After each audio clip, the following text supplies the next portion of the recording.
And it's now my pleasure to introduce our next keynote speaker, Sanam Naraghi-Anderlini. I'd like to welcome you, Sanam, as the co-founder and executive director of the International Civil Society Action Network, or ICANN. For over 2 decades, you've been a leading international advocate, researcher, trainer, and writer on conflict prevention and peace building. You were among the civil society drafters of the UN Security Council Resolution 1325 on women, peace and security, and since 2005 have provided strategic guidance and training to key UN agencies, the UK government, and NGOs worldwide. Recently, you were invited to join the Commonwealth panel of experts on countering violent extremism. So, delegates, today Sanam's going to speak about the significance of peace building for international development, how the shrinking of civil society space is impacting on human rights defenders around the world.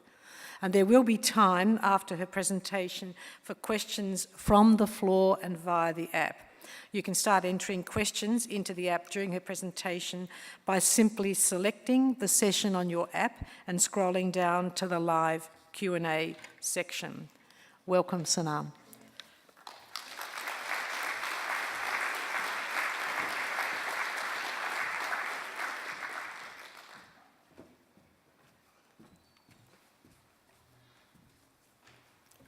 Thank you very much for your wonderful welcome and this amazing invitation. I wanted to also thank Dr. Mackenzie and the Bedegal people for welcoming us and welcoming me, and pay my respects to their elders, past, present, and emerging, and say that actually remembering the past, and particularly the geography of the past, is poignant for me on a personal level. I left Iran when I was 11 years old. It was the time of the Iranian Revolution. And my childhood geography was of walled gardens, big and small, with persimmon trees and walnut trees and cherry trees and small houses. And it's all gone because the government has expropriated people, because people were forced to sell at rock bottom prices. And so when I return to Iran when I can, I don't recognize it anymore. It's high rises and asphalt roads. And so this idea of recognizing what was the past and somehow conveying our traditions through the stories and through our elders is something that we as a generation need to learn, and I'm really grateful to be here in Australia to hear about some of the traditions you have. I also have to tell you that it's my first visit to Australia, and I was really excited when I was invited, because at the age of 6 in Tehran, I was singing Waltzing Matilda. And I love the song, and it's always been with me until I realized that it's not about Matilda waltzing. It's actually about walking and Matilda being a bag, and it's about suicide and things like this. So as a 6-year-old, it really didn't resonate so much. We just liked the song, but it's really it's something that Australia was kind of in my life for a long time without really understanding and having a chance to be here with you. As I was preparing for speaking to you today, I have to tell you, honestly, it's a struggle, because I live in America right now, and when I left, there was news of a synagogue bombing, of pipe bombs. I work with women around the world, and we're about to have our annual ICANN forum in Sri Lanka, and I don't know whether you've been following the news, but there's been a bit of a constitutional crisis there, and some terrible things are happening. So that was the news I left with. And then I arrived here, and the first headline I saw yesterday morning was about neo-Nazis in some national party, and then, of course, the Brazilian elections. And then last night, as I was going to sleep, we had news from our Tunisian colleagues about a 30-year-old woman who had been a suicide bomber in Tunis. And this morning, waking up, I saw 2 pieces of news that were slightly depressing. One was about the renewal of the sanctions against Iran. The US State Department has a countdown clock on their website that the new sanctions will be imposed on the 5th of November. And I can tell you this is economic warfare of a devastating kind. Iran has 80 million people, and they are being literally crushed by this. And then we worry about and wonder why people are fleeing and becoming refugees all the way to somewhere like Australia. So those are the realities that I kind of live with. And then the icing on the cake was a tweet from Mr. Lavrov saying that Russia is going to be careful about their bombings in Syria, not like the US coalition that went and devastated everything, but basically bombing for peace and trying to save lives. And I feel as if we're living in this bizarre, nightmarish Alice in Wonderland world where peace is war, and war is peace, and all these strange things are going on. And you may wonder then why it is that I carry on doing what I've been doing, which is to talk about peace and talk about the work of women. And you may also wonder what my mother often wonders, which is that she says to me, "You've been doing this for 20 years and things are getting worse." so I do think about this. But the reason why I do it, and I suspect that many of us continue with this work that we're in, is obvious. For me personally, I feel as if I need to pay back the privilege that I had. When we left Iran when I was 11, I had a suitcase full of winter clothes. It was meant to be a 10-day trip. It ended up being a 40-year trip. But I was lucky because we didn't need visas at the time to enter England. I spoke English, so I could go to school, and I had family that looked after me, and before my parents could come. So my sister and I both ended up being able to go to university. She got a PhD, I didn't, for all sorts of reasons. But it's this idea that now when I look at the population of refugees and migrants and all the kinds of challenges that we have, it could easily have been me. It could have easily been us stuck in detention centers somewhere. And so those of us who've had the luck need to repay it. The other reason why I carry on my work is because through ICANN, we spearhead the Women's Alliance for Security Leadership, which is now a growing alliance of independent, locally rooted, women-led organizations in countries affected by conflict and crisis. And they are all active in the realm of peace and human security and rights. And so when I hear my colleague from Basra a couple of months ago, who was one of the leaders in a demonstration in Basra in southern Iraq because they don't have electricity and water supplies, and they had 50-degree centigrade heat. And this is a town that produces oil. This is the results of the Iraq war that our countries have all been implicated in. And when I hear that she is out there protesting and that she then accused of being a spy for this country or a traitor to her own country, and she persists, I don't think that I have the right to give up, frankly. I think that I sit in a very privileged position, and so my job at a minimum is to continue supporting and being there for people like that, and there are thousands and thousands out there, as you probably all know. And then the third reason why I carry on, quite frankly, is very selfish, because what we're seeing now in terms of the rise of the different forms of extremism, whether it's the white supremacist or the ones that claim Islam or the ones that claim Buddhism in Myanmar or elsewhere, what they all have in common is actually a deep sense of misogyny at the core of their ideology. And they have all been, and they all continue to either want to co-opt women to be part of their movements and coerce them. We see it with the enslavement of women and so forth. But they also want to silence us. And particularly women who are feminists, who are outspoken, and who kind of push back against the extremist notions of identity, that we are just one thing. Because most of us are not just one thing. We're not just our faith or our ethnicity or our culture. We are a mix of these things. And so to have a pluralistic identity and to elevate that and celebrate it, and to be inclusive and welcoming of others is something that no extremist wants.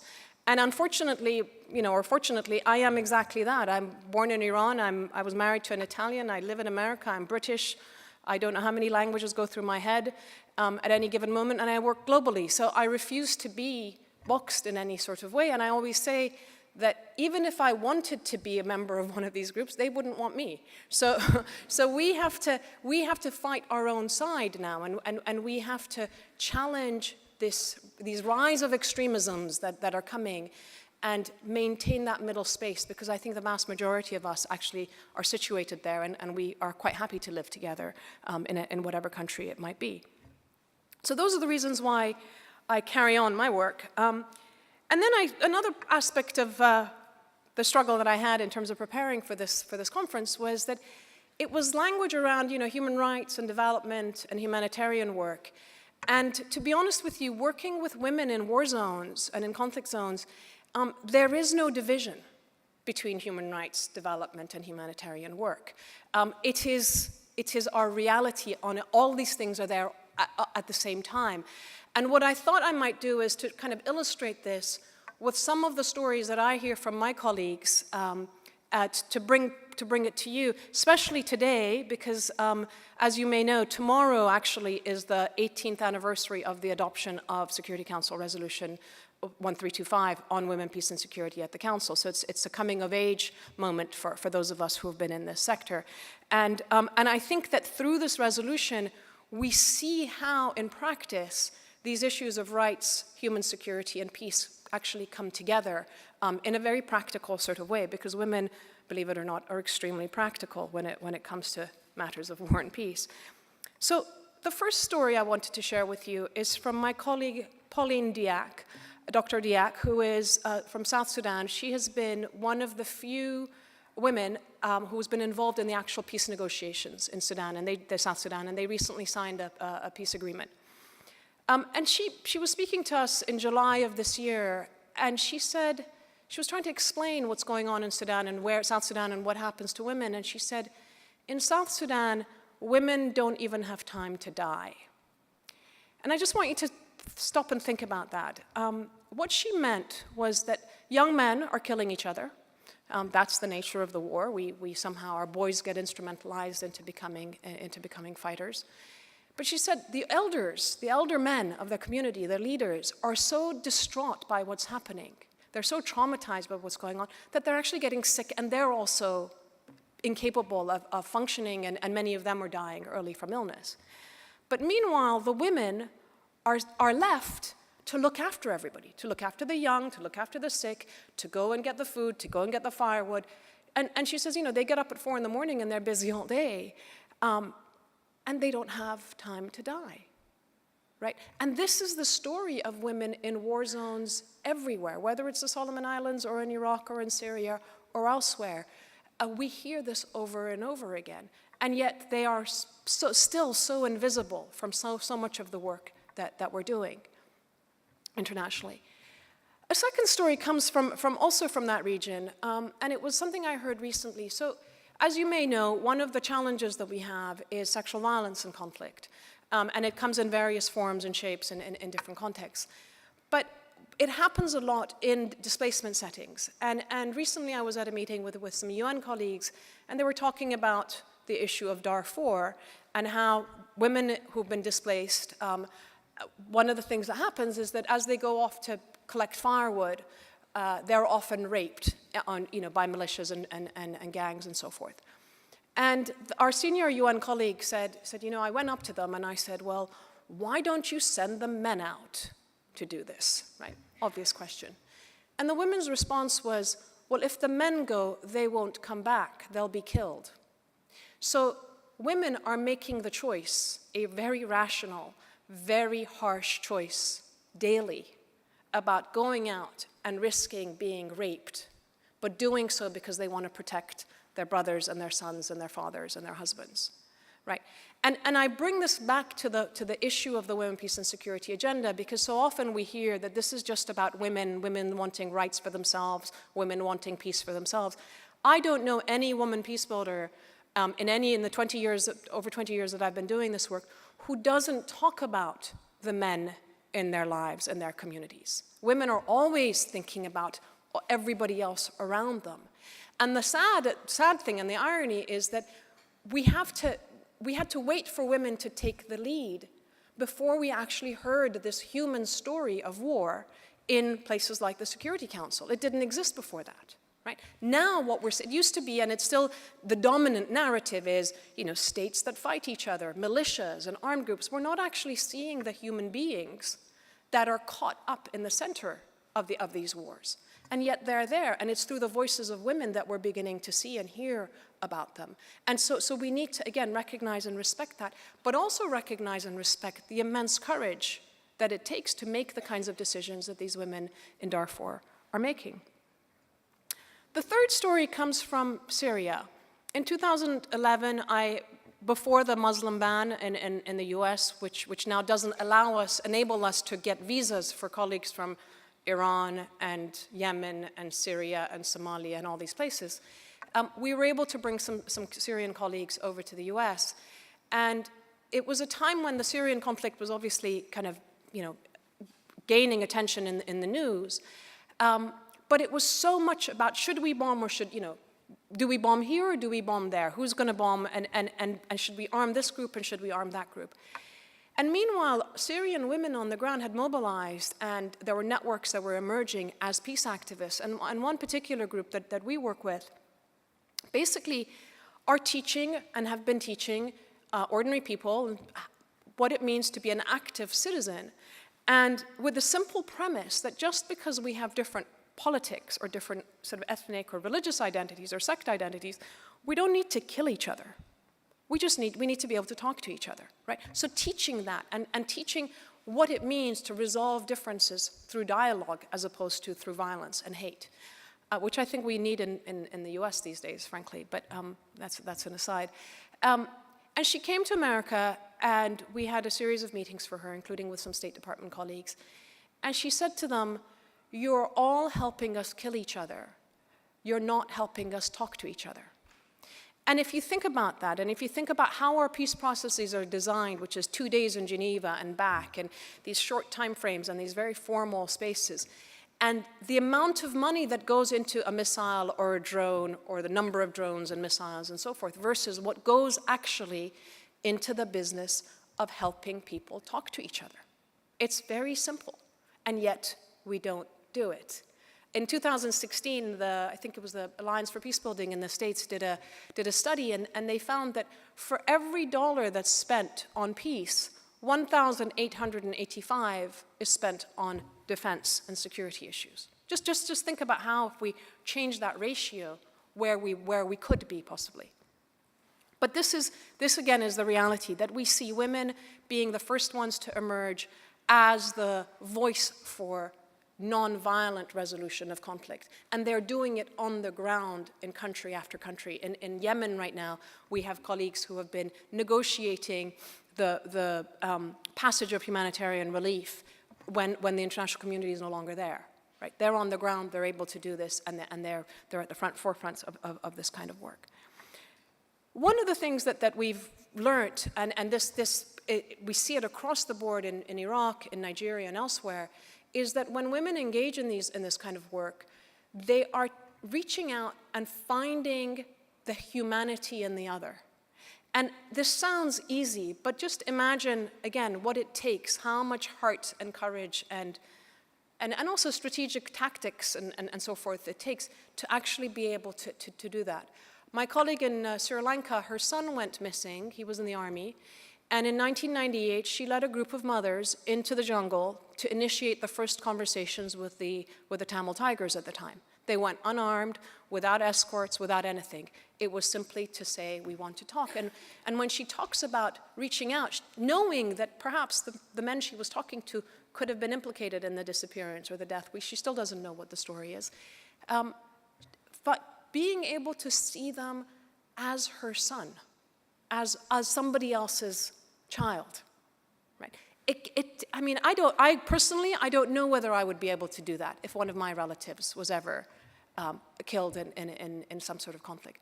But I see it over and over again that with the worst things that happen to people, they find in them the courage and the heart and, I don't know, the humanity to be able to bring out and make something positive out of it.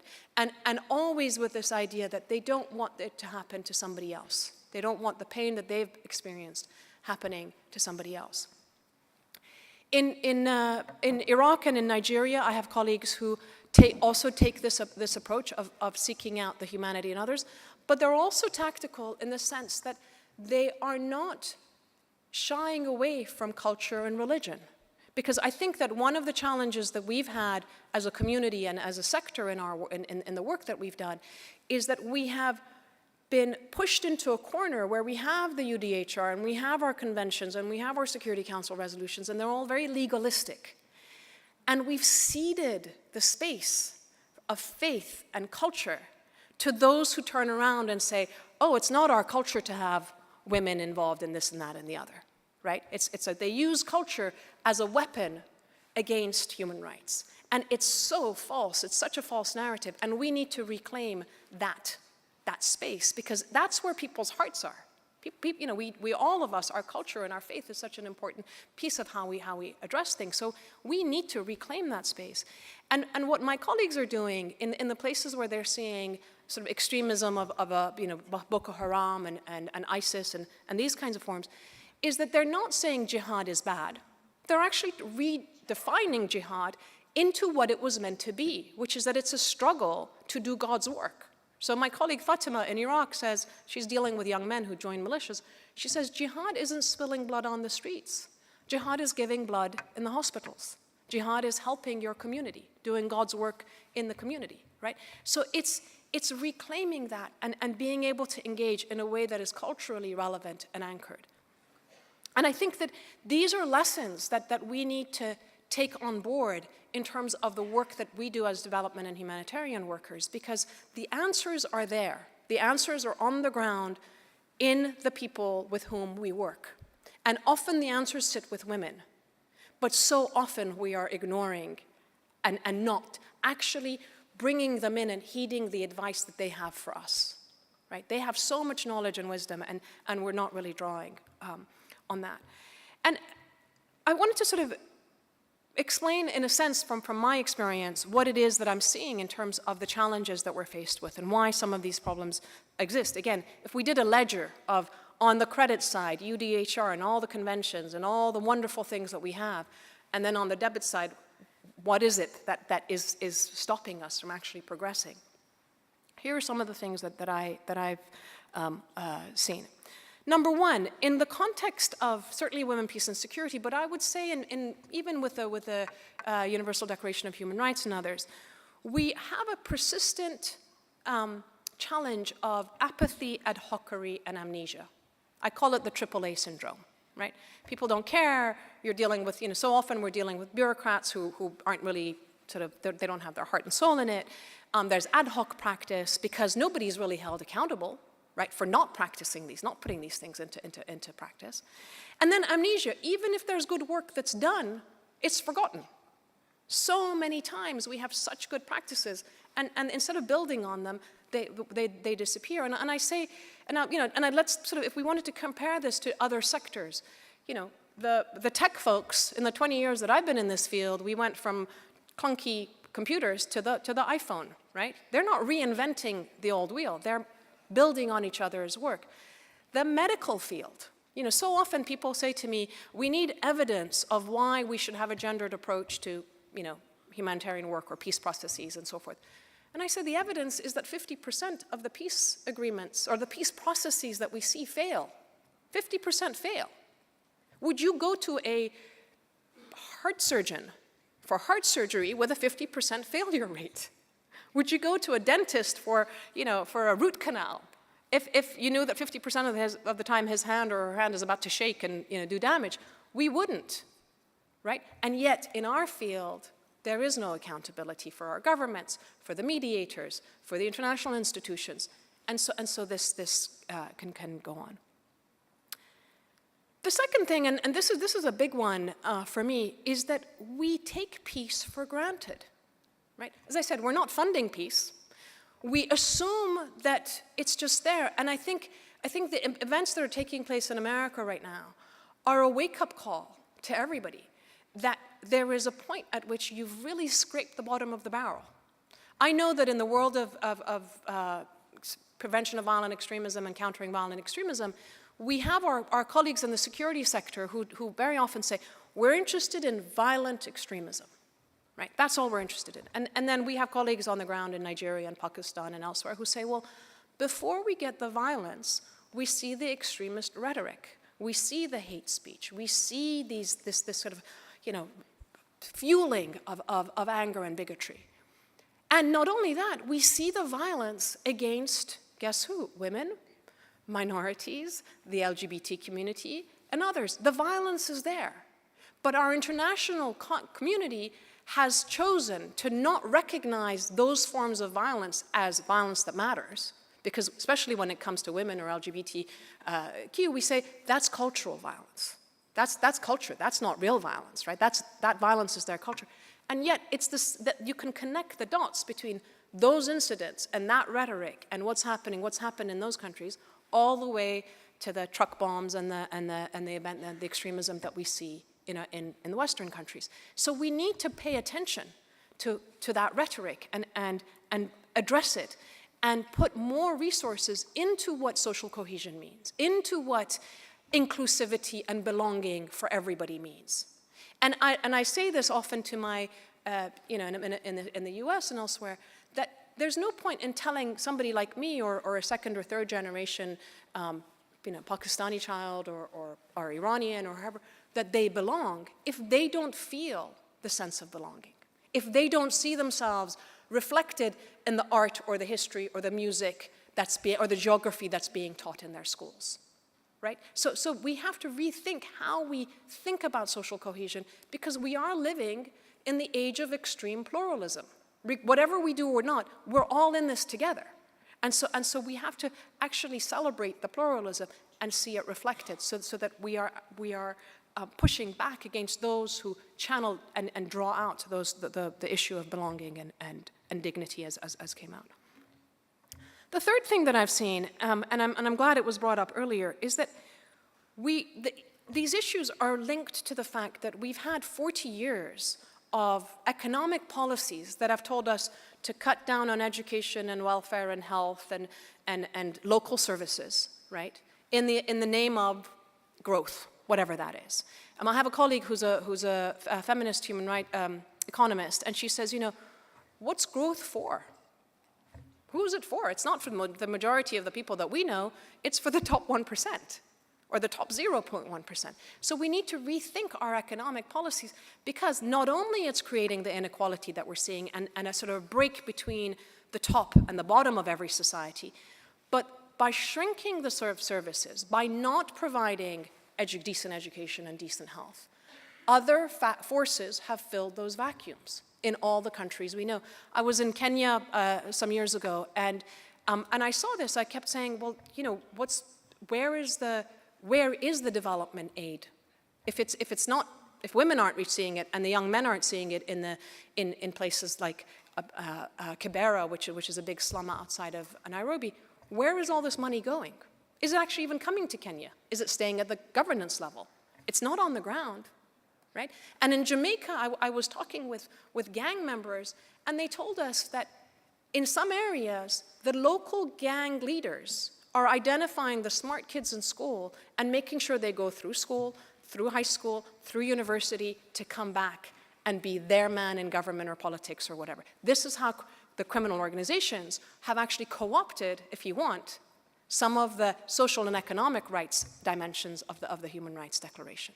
So we have been channeling so much of human rights in terms of political rights and freedom of expression, and actually ceding the social and economic rights to others, and they have been co-opted by these other groups. And those other groups bring in their ideology, right? It's, if you're in Palestine and Hamas is giving you free health service, you're going to be loyal to Hamas.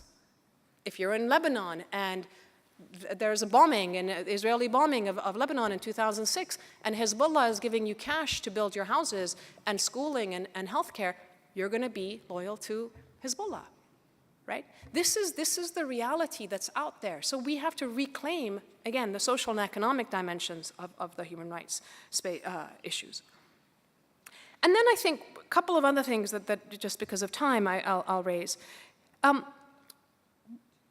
I think about the humanitarian sector, and I think about my own experience of arriving in London with a suitcase and two of my aunts and my sister and my cousins, the first thing they did for us was to put us in school.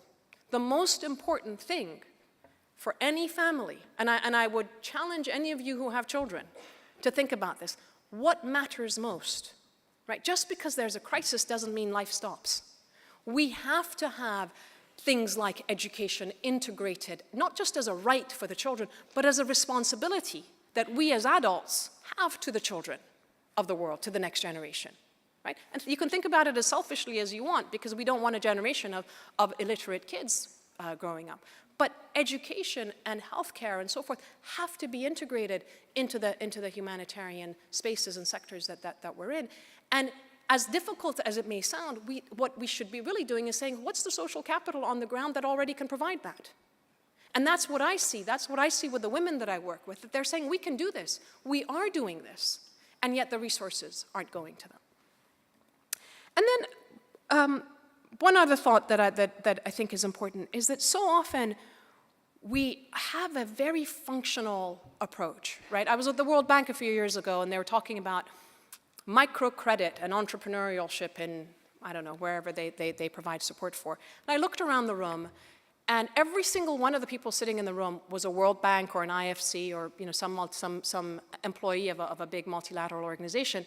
And I was the only one at the time who was a consultant, an entrepreneur, for want of a better word. And I said to them, how many of you would be happy to take on the burden of being an entrepreneur, not having your school fees paid, not having a pension, not having a salary, not having all these things which go in with being an entrepreneur, right? And they turned around to me and they said, oh, are you against entrepreneurship? And I said, no, I'm not against entrepreneurship. I'm just saying that the vast majority of people actually want a job, right? So how can we think about when we do development work and economic development work in a way that we're supporting the local actors who have started businesses and are doing work, but actually making sure that others are having jobs? Because if you're a single mom in Liberia and microcredit is your only choice with the possibility of 40% interest rates, it's not a really good choice, right? That's one thing. Secondly, not everybody wants to be selling oranges off the back of a bus or starting an internet cafe. Some of us want to be nurses, some of us want to be doctors, some of us want to be dancers. That issue of thinking about society and what a society needs in its totality and recognizing the importance of cultural roles and social roles is also part of what we should be thinking about as we think about, again, our people's rights and dignity and so forth.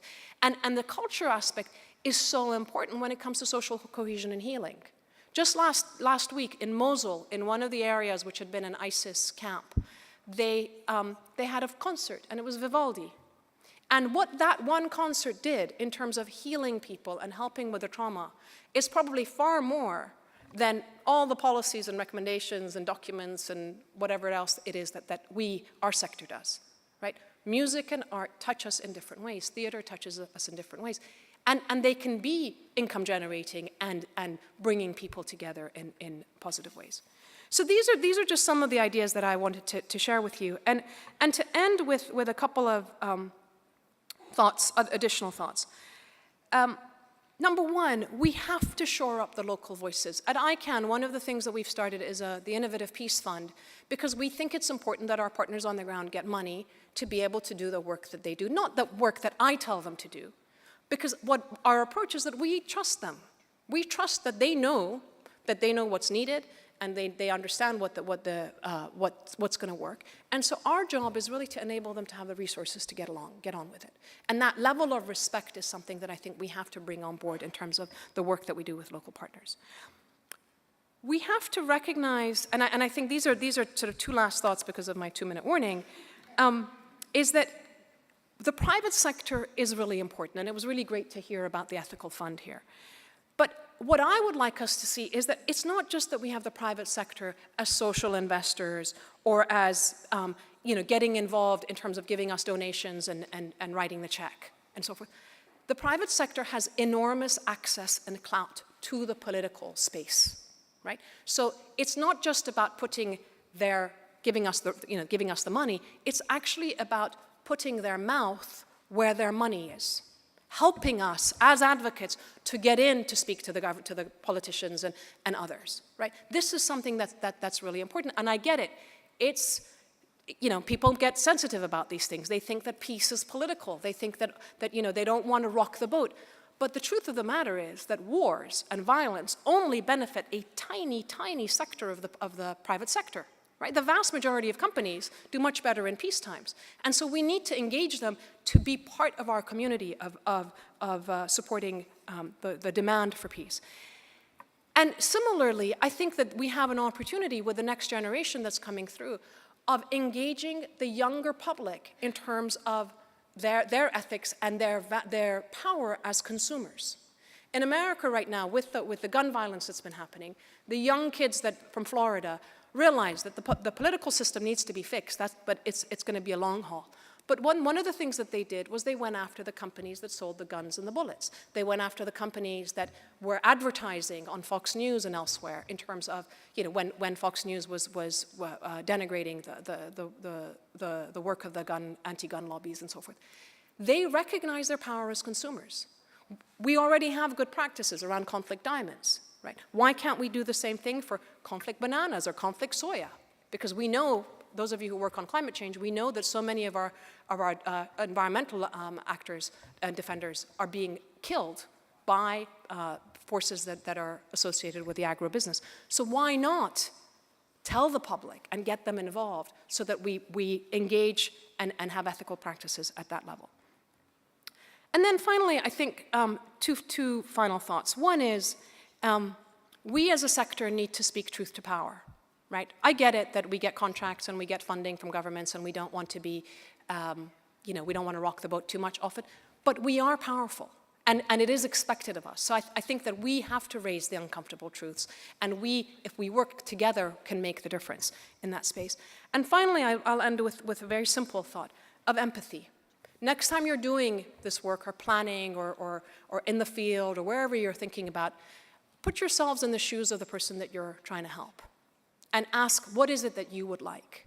What is it that you would want? How would you like to be treated and talked to and included and heard and heeded? Because I think that so often we forget that they could be us and we could be them.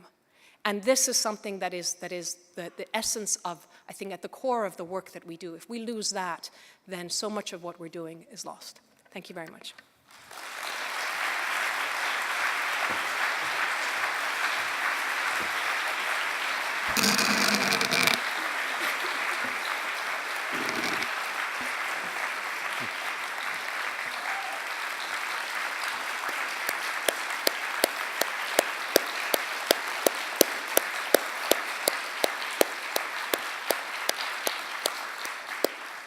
Sanam, on behalf of ACFID, thank you for a very powerful and eloquent advocacy on human rights and peace building and Resolution 1325. I think your insights about sharing jihad and reframing that so it's our struggle is particularly powerful at this time.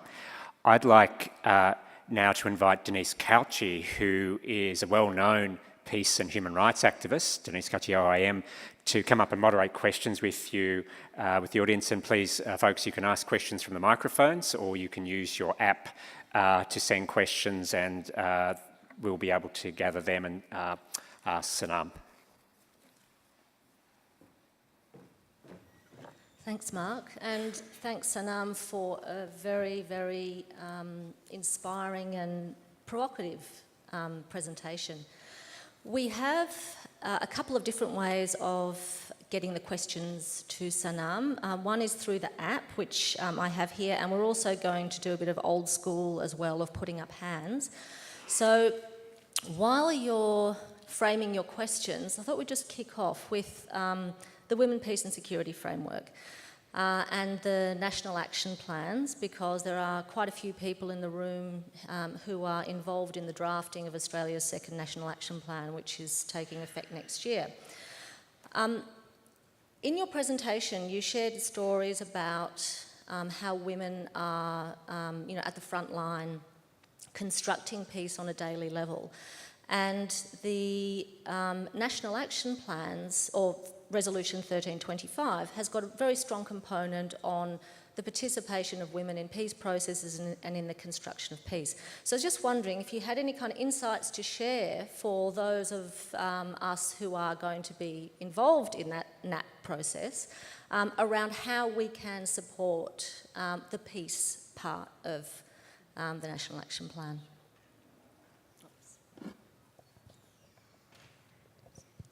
it's on. Thank you for that question.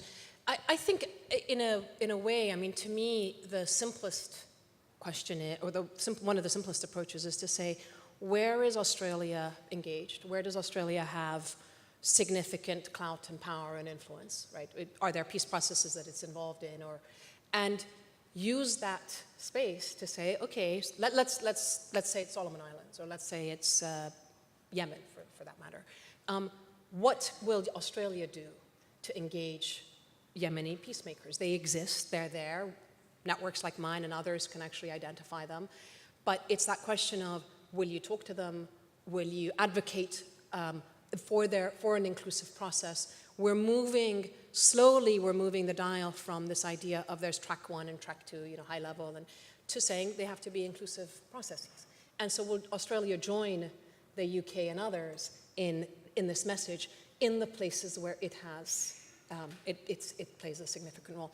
Secondly, to what extent from the standpoint of the NAP, are we making sure that the resources go down to the local women or the networks that are there in the region, whether it's in the Pacific region or elsewhere, to allow them to do the work that they want to do, and think of them as partners, right? It's not just a donor, it's genuinely as partners, because what I've seen with my colleagues is that they have access and they have knowledge that none of us would ever have, and they have trust that none of us have. So the funding issue is really, again, if we use the language of business, it's the asset is way deep. They are the asset, and the funding is literally, it's just giving us a return on an amazing asset that exists already, and we need them there. Because the other point that of course you all know is that human rights defenders, and especially peacemakers, are now under tremendous threat, right? It's everybody I work with has had either a physical or a implicit threat from some actor in their country, government or non-governmental. In Colombia, just this year, 180 civic actors have been assassinated, right? So people are putting themselves really at risk. And peacemakers in particular, because they're reaching out and talking to the other side, they are often implicated. That people are saying, they don't trust them and so forth. So we really need to elevate and support and protect the peacemakers. And this is a new campaign that we're hoping to start as well. So we'd love to have Australia's support with that. Thanks. We'll see what we can do. Before I go to some of the questions on the app, is there a question from the floor? Okay, up the back there.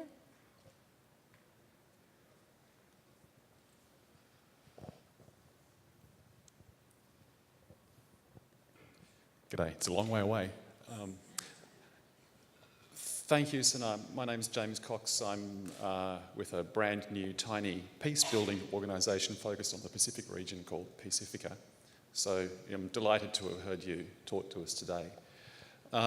You've been talking today mostly about conflict and post-conflict situations, still fairly hot ones, I would say. The situation in this part of the world, to some degree, is a little bit further down the track. So Solomon Islands, where the tensions were getting on for 2 decades ago now. Nonetheless, the impacts of that persist. So I was just wondering if you could speak for a couple of minutes on the application of peace-building principles at those later stages of a situation. Thank you. Thank you. Actually, I'm glad you brought this up, because I think that, we think about it in this kind of beginning, middle, end, but it's continuous. It's these things are happening all at the same time. And I think that one of the ways to think about it is that how do we put in place institutions, organizations, whether it's local, national, however you want to think about it, that are genuinely committed to the process of addressing and resolving conflict nonviolently. And I sort of feel as if it's a two-sided coin, that you need a critical mass of people who are committed to that idea, right? To create the institutions that then foster this as a sort of normal way of dealing with business. So we have different examples from different places. In Liberia, they created, and it was actually sort of the women who've been involved in it very much, they're called the Palava huts. And it's whenever there's a dispute, people go in and they talk there, and there's a mediator.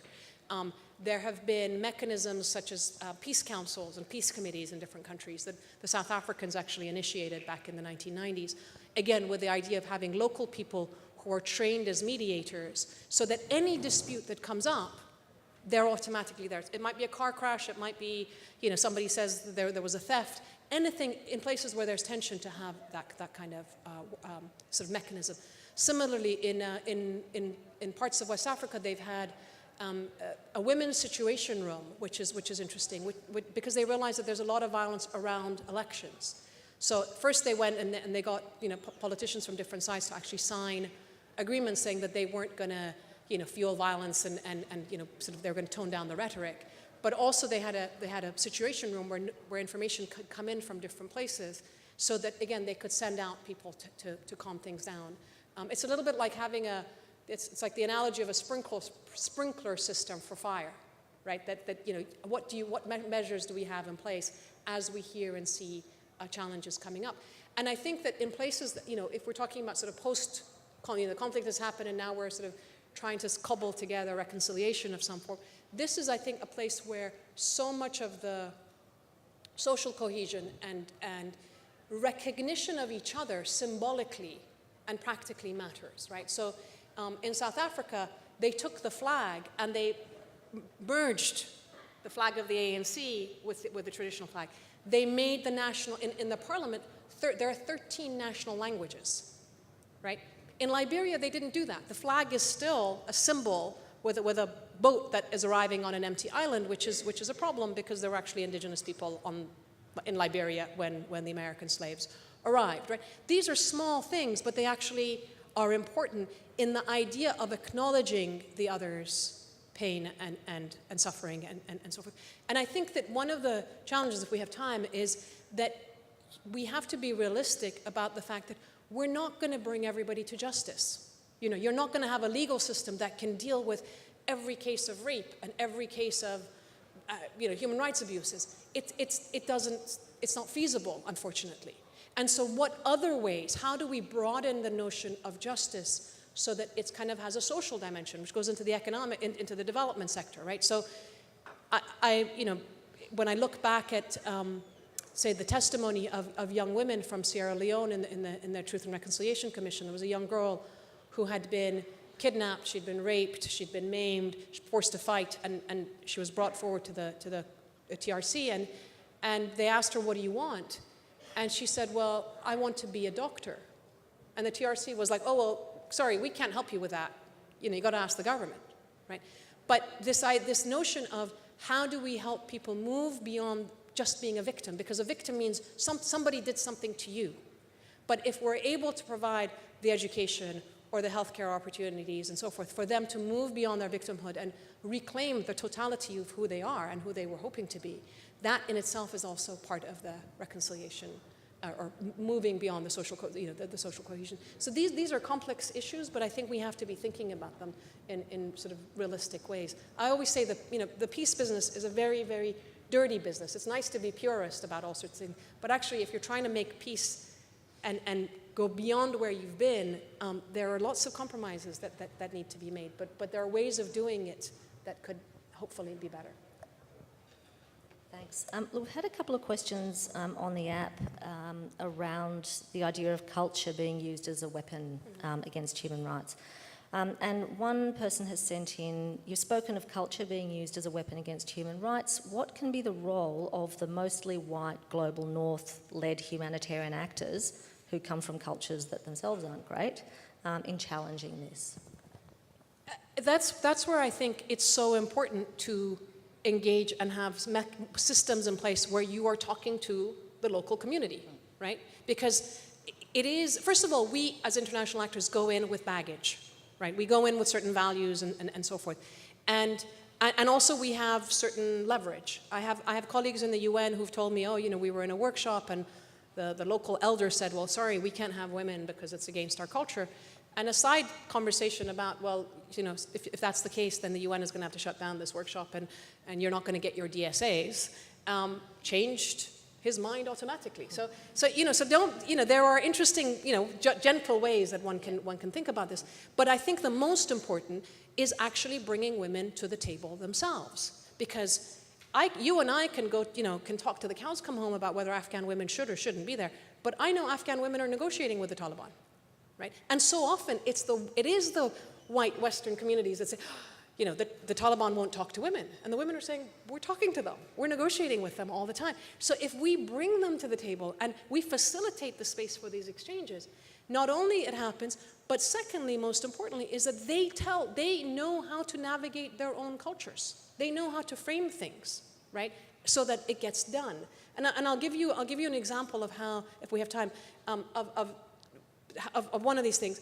In Iran, we had, at one point, a very, very successful reproductive health family planning program that was set up, and it was fewer children, and that was fine. They decided to take that to Afghanistan. Well, in Afghanistan, it didn't work because people were like, fewer children, why? So my colleague said she went around talking to people, taxi drivers and fruit sellers, and basically, it was like, you don't talk about having fewer children because the children are seen as an economic asset, but if you talk about the mother, the health of the mother, that's in the Quran and that's important. So they framed it like that. So it's possible. It's just that we have to draw from what is already on the ground and listen and heed that advice.